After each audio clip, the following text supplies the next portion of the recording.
بسم اللہ الرحمن الرحیم۔ بسم اللہ الرحمن الرحیم۔ السلام علیکم ورحمۃ اللہ وبرکاتہ۔ حضرت عمر رضی اللہ عنہ کے 3 عجیب سوال اور حضرت علی رضی اللہ عنہ کے عجیب جوابات۔ حضرت ابن عمر رضی اللہ فرماتے ہیں کہ حضرت عمر بن خطاب رضی اللہ نے حضرت علی بن ابی طالب رضی اللہ سے فرمایا، اے ابو الحسن، کئی مرتبہ آپ حضور اقدس صلی اللہ علیہ وسلم کی مجلس میں موجود ہوتے تھے اور ہم غائب ہوتے تھے، اور کبھی ہم موجود ہوتے تھے اور آپ غیر حاضر۔ اس لیے میں آپ سے 3 باتیں پوچھنا چاہتا ہوں کہ آپ کو وہ معلوم ہے؟ حضرت علی کرم اللہ وجہہ نے فرمایا، وہ 3 باتیں کیا ہیں؟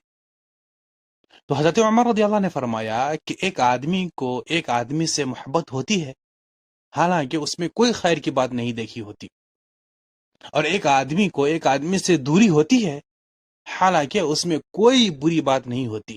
اس کی کیا وجہ ہے؟ ناظرین گرامی، جواب سننے والی ہے۔ حضرت علی رضی اللہ نے فرمایا، ہاں، اس کا جواب مجھے معلوم ہے۔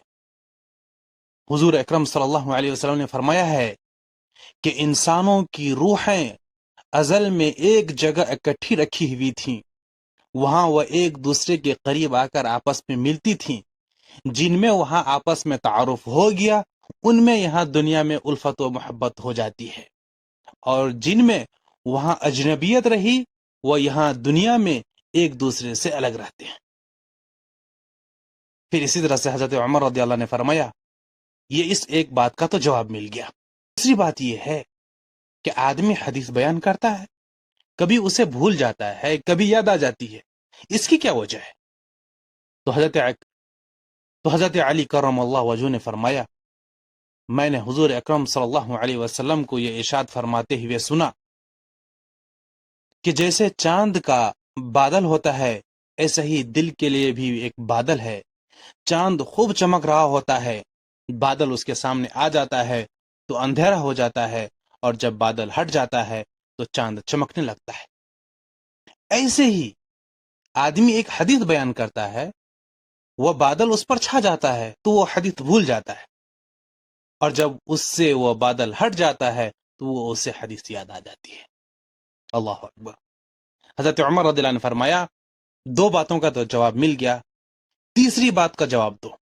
تیسری بات یہ ہے کہ آدمی خواب دیکھتا ہے تو کوئی خواب سچا ہوتا ہے، کوئی جھوٹا، اس کی کیا وجہ ہے؟ تو حضرت علی کرم اللہ وجہہ نے فرمایا، جی ہاں، اس کا جواب بھی مجھے معلوم ہے۔